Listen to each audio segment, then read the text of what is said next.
Hello everyone, divine 777 में आप सभी का स्वागत करती हूँ। मैं हूँ निधि। कैसे हैं आप? आई होप आप सभी स्वस्थ होंगे, सुखी होंगे और सुरक्षित होंगे। आज की जो रीडिंग है वो कलेक्टिव जनरल रीडिंग है, टाइमलेस रीडिंग एंड टॉपिक आपके पर्सन की करंट फीलिंग्स आपको लेकर के क्या है हम यहाँ देखने वाले हैं। आपको रहना है पॉजिटिव, कर देना है वीडियो को लाइक, चैनल को सब्सक्राइब अगर अब तक नहीं किया है तो।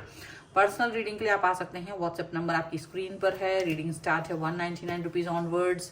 मिनी रीडिंग से लेके डिटेल रीडिंग तक करवा सकते हैं। इसके अलावा अगर आप टैरो रीडिंग सीखना चाहते हैं तो सेम नंबर पर आप लर्न मैसेज करके मुझे सेंड करें।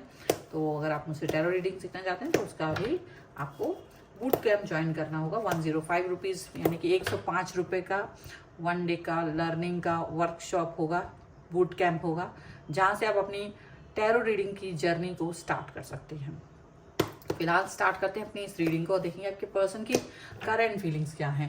तो जो भी हों वो हम यहाँ देखेंगे। एक बहुत ही डीप फीलिंग्स आपके पर्सन की क्या हैं। डेथ का कार्ड है, क्वीन ऑफ सॉर्ड्स का कार्ड है, 10 ऑफ वॉन्ड्स का कार्ड है, यहाँ पर है 6 ऑफ सॉर्ड्स का कार्ड, 10 ऑफ सॉर्ड्स,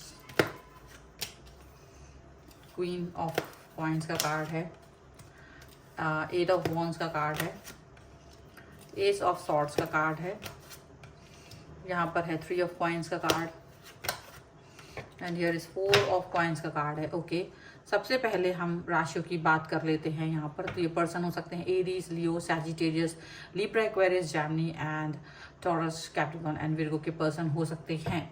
ओके, यहाँ पर हम देख लेते हैं। द हैंगमैन का कार्ड है, पेज ऑफ वॉन्ड्स का कार्ड है, 3 ऑफ सॉर्ड्स का कार्ड है। इनकी जो डीप फीलिंग है वो कहीं ना कहीं जो इनके बहुत ही एक्यूरेट फीलिंग्स यहाँ पर आए, क्योंकि एक्यूरेट फीलिंग्स तो हमेशा होती हैं, रोज ही है। और ये फीलिंग में यहाँ पर दिख रहा है ये पर्सन अपने आप को परिवर्तन की तरफ लेके जा रहे हैं। ठीक है, मे बी कोई ऐसी चीज, कोई ऐसा बदलाव अपने अंदर करने वाले हैं बहुत जल्द, जिसके बारे में आपने कभी सोचा भी नहीं होगा। ठीक है, यहाँ पर ऐसा लग रहा है क्योंकि इन्होंने चीज़ों को इस तरह से देखा कि उनको लगता है कि आप इनको अंडरस्टैंड नहीं कर पाओगे और इन्हें चीज़ों को अंडरस्टैंड करना पड़ेगा, इनको ही चेंजेस की तरफ जाना पड़ेगा, इनको ही बदलाव की तरफ जाना पड़ेगा, तभी चीज़ें होंगी। आपको वो उस तरह से देख ही नहीं पा रहे कि आप एक अंडरस्टैंडिंग पर्सन हो। यहाँ पर ये दिख रहा है आप अंडरस्टैंडिंग हो, ये चीज़ उनको समझ ही नहीं आ रही है। दूसरी चीज, ये बहुत बड़ा यू टर्न लेना चाहते हैं। क्यों लेना चाहते हैं? क्योंकि वो इस रिलेशन को निभाने के बारे में सोच रहे हैं। वो इस रिश्ते को निभाना चाहते हैं और इस पर एक बार फिर से वर्क करना चाहते हैं। अगर ये इससे पीछे हट रहे थे तो हो सकता है एक मौका और इसको दे रहे हो, ये आखिरी मौका हो सकता है इनकी तरफ से। ऐसा हो सकता है कि ये इसके बाद अगर इन्हें लगेगा कि रिलेशन वर्क नहीं कर रहा है तो वो उस तरह से फिर ये बात करेंगे। ठीक है, क्योंकि ये आप यहाँ पर ऐसा इनको फील हो रहा है कि कोई ना कोई थर्ड पार्टी है जो आप लोगों के रिलेशन को खराब कर रही है। ठीक है, और वो थर्ड पार्टी काफ़ी ज़्यादा मतलब ऐसा है कि वो सुनना नहीं चाहते और उस थर्ड पार्टी को ना एलिमिनेट किया जा सकता है, ऐसा यहाँ पे लग रहा है। तो जो आपके पर्सन हैं वो अपने मन में कई सारी बातों को दबा के रखे, कई बातें उन्होंने बोली नहीं, उनको अच्छा नहीं लगा, लेकिन उनको लगा कि आप अप्रोच करोगे, शायद आप अपनी तरफ से कुछ बात कहोगे, लेकिन उनको लगता है कि आप कभी भी अप्रोच नहीं कर रहे हो, आप कभी भी इनको मतलब बात नहीं कर रहे हो। ठीक है, तो ये चीज़ यहाँ पर दिख रही, इसीलिए ये पर्सन बहुत सारा दुखी हैं।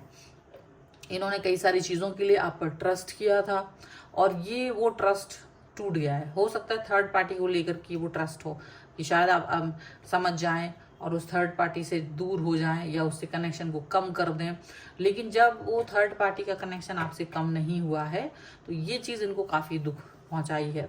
लेकिन फिर भी आपको आपके प्रति इनका लगाव इतना ज़्यादा है, इतना प्रेम है इनको कि ये वो चीज़ को अवॉइड करके, इग्नोर करके आपकी तरफ आ रहे हैं। फिर से आपसे फिर से कनेक्ट होना चाहते हैं, बात करना चाहते हैं, क्योंकि इनको लगता है कि मे बी इस बार आप चीज़ों को समझ जाएं।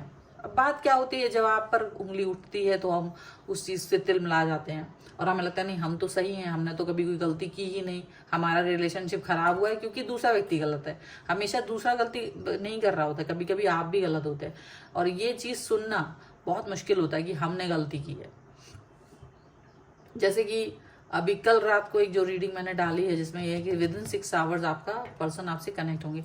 दूसरी बात ये है कि ये आपके यूनिवर्स देख रहा होता है कि अगर आपका पर्सन आपसे डिस्कनेक्शन में चला गया है, अगर वो व्यक्ति गया है, तो डिस्कनेक्शन यूं ही नहीं आएगा, कोई रीजन होगा। अगर डिस्कनेक्शन आया है उसके बाद आप कितना प्योरिटी के साथ उस व्यक्ति से जुड़े रहे, उस कितना प्योरिटी आपने दिखाई, आपका ध्यान भी भटक गया, आपने सोचा चलो ये चला गया, हम दूसरे व्यक्ति को ध्यान रख लें, हम किसी और की तरफ भी देख रहे हैं, हम किसी और के साथ फ्लर्ट भी कर रहे हैं, हम किसी और व्यक्ति के को चाहते भी हैं, और हमारे दिमाग में ये है कि वो व्यक्ति वापस से आए और कनेक्ट हो। और फिर जो रीडिंग देखी तो लगा कि हाँ आएगा, और फिर कमेंट में भी लिख दिया कि अगर नहीं आया तो हम आपकी रीडिंग नहीं देखेंगे। पर ये लिखने के पहले आप अपने अंदर जरूर झांक लें कि क्या आप इतने प्योर हैं, क्या आपने सचमुच यूनिवर्स तो आपको देख रहा है ना, मुझे कोई फर्क नहीं पड़ता अगर आप रीडिंग नहीं देखेंगे तो उस वाली जो कमेंट कर रहे हैं उनकी बात कर रही हूँ, क्योंकि ये आपके अंदर जो लिखते ही जो भावनाएं आपकी दिख रही हैं कि आप कितना ज़्यादा एग्रेशन रखते हैं, वही दिखता है। तो आप अपने प्योरिटी को संभाल के रखें कि आप कितने प्योर हैं। अगर आप प्योर होंगे यूनिवर्स आपके साथ हमेशा न्याय करेगा, याद रखिएगा। तो 6 दिन 6 घंटे कभी भी आ सकता है, फिर तो कनेक्शन आपका जुड़ ही जाएगा। यही चीज यहाँ पे दिख रही है। ये पर्सन जो है ना, इसको ये रियलाइज हो रहा है कि चलो आप उस थर्ड पार्टी को नहीं छोड़ पा रहे, वो थर्ड पार्टी की वजह से ये डिस्कनेक्शन में गए हैं, लेकिन ये फिर से वापस आ रहा है क्योंकि इनको ये आपकी वैल्यू करते हैं। इनको लग रहा है कि ये आपके प्रति आपका जो इनका जो समर्पण है वो कम नहीं हो रहा है, इसीलिए ये पर्सन आपको वापस से पाना चाहते हैं, इसीलिए ये पर्सन आपकी तरफ वापस आ रहे हैं, यहाँ पर ऐसा दिख रहा है। और ये कनेक्शन को फिर से चाहते हैं, ये कनेक्शन को फिर से पाना चाहते हैं, यहाँ पर ऐसा दिख रहा है। एंड डेफिनेटली कई सारी चीज़ों पर ये समझ लो पूरी तरह से ख़त्म होकर के ये बॉन्ड्स का कार्ड है, ये 10 ऑफ सॉर्ड्स का कार्ड है। ये पर्सन आपकी तरफ आ जरूर रहे हैं, पर ये समझ लो ये बहुत ज़्यादा बैक स्टेप फील करके आ रहे हैं। इनको ये लगा है कि आपने थर्ड पार्टी को भयानक इम्पोर्टेंस दी है इनके सामने, और ये बहुत दुख और तकलीफ सहन करके ये पर्सन वापस ये एक्सप्रेस नहीं कर पाए थे, लेकिन ये अब आ रहे हैं। तो ये मत समझिए कि आप शरीफ है और वो बदमाश है हमेशा से, ऐसा नहीं है। कभी कभी हमने गलती की होती है, यहाँ पर ऐसा दिख रहा है। और ये मैसेज कॉल इनका आएगा, क्लियरिटी रहेगी, लेकिन इस बार ये अपनी बातों को क्लियरली कह देंगे कि तुमको दूर रहना पड़ेगा थर्ड पार्टी से। अगर आप थर्ड पार्टी से डिस्टेंस में नहीं जाएंगे तो ये पर्सन अब आपके सामने और ज़्यादा फिर कनेक्शन को नहीं आगे लेके जा पाएंगे। ये अब इस बार जो अपना दुख दर्द था ना वो छुपा गए थे पिछली बार, लेकिन अब नहीं छुपाएंगे। अब ये एक्शन लेंगे, बहुत बड़ा वाला डेथ का कार्ड है ये, या तो डू एंड डाई वाली सिचुएशन रहेगी। ये बात करेंगे और समझदारी वाली बात करेंगे, आएंगे, कनेक्ट होंगे, बात करेंगे, प्रॉब्लम्स क्रिएट हुई है उसके बारे में डिस्कस करेंगे, बोलेंगे, और फिर वो एक्सप्रेस करके आपसे ये भी चाहेंगे कि आप अंडरस्टैंड करें, आप जानें, ये समझें कि मुझे क्या चीज़ अच्छी नहीं लगी है। ठीक है, चलो और भी कार्ड्स के थ्रू देख लेते हैं हम और क्या निकल के आ रहा है। यहाँ पर angels, universe and divine please guide करिए मुझे। और यहाँ पर है 8 ऑफ वॉन्ड्स का कार्ड, यहाँ पर है एस ऑफ पेंटिकल्स का कार्ड, एम्परर का कार्ड, यहाँ पर है द हाई प्रीस्टेस का कार्ड, और यहाँ पर है जजमेंट का कार्ड। और ये रहे 7 of cups, 4 of cups and night of pentacles.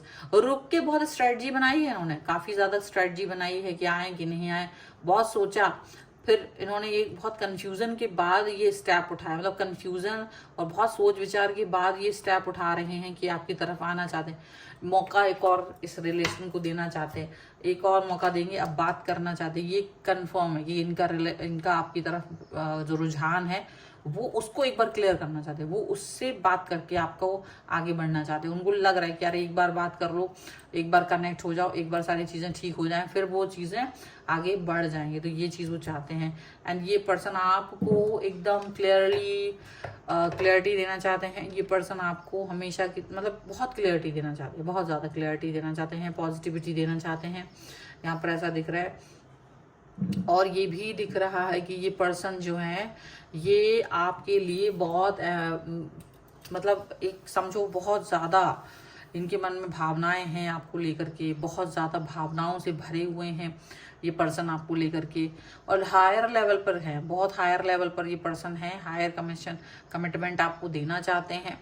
और जजमेंट का कार्ड है, डेफिनेटली ये आपके अंतर आत्मा को भी जगाएंगे, ये आपको भी पॉइंट करेंगे कि आपने कहाँ गलतियाँ की हैं, और वो आपको अंडरस्टैंड करना पड़ेगा, वो एलिमिनेट करना पड़ेगा। अगर आप एलिमिनेट नहीं कर सकते तो वो क्लियरिटी आपको देनी पड़ेगी कि कहाँ क्या गलती है, और हाँ बिल्कुल आपको वो चीज़ें आपको करनी पड़ेंगी, तभी ये रिलेशनशिप आगे जा पाएगा। यहाँ पर ये चीज़ बहुत ही क्लियर है, ठीक है। ये सब यहाँ पर दिख रहा है और बिल्कुल शुगर कोटेड रीडिंग नहीं है, तो प्लीज़ उसको इसी तरह से देखिएगा। और अगर आप इस पर क्लेम करना चाहते हैं, वीडियो लाइक कर दीजिए, चैनल सब्सक्राइब कर लीजिएगा। पर्सनल रीडिंग के लिए आप आ सकते हैं व्हाट्सएप नंबर पर। रीडिंग स्टार्ट है 199 रुपीज़ ऑनवर्ड्स। और अगर आपको टैरो रीडिंग सीखनी है तो भी आप इसी पर मैसेज करेंगे व्हाट्सएप पर लर्निंग का, और 105 रुपीज़ यानी 105 रुपये की बूट कैंप को ज्वाइन करेंगे और अपनी लर्निंग जर्नी को स्टार्ट कर सकते हैं। तो अभी हम, और आप मुझे दूसरे चैनल्स जो मेरे हैं और इंस्टाग्राम है, सभी पर आप मुझे फॉलो कर सकते हैं। सभी का लिंक आपको डिस्क्रिप्शन बॉक्स में मिल जाएगा। ये वीडियो आपको कैसा लगा मुझे कमेंट बॉक्स में ज़रूर बताएगा। मिलते हैं एक नई रीडिंग के साथ जल्द ही, तब तक देखते रहिए divine tarot 777। Thank you for watching, bye.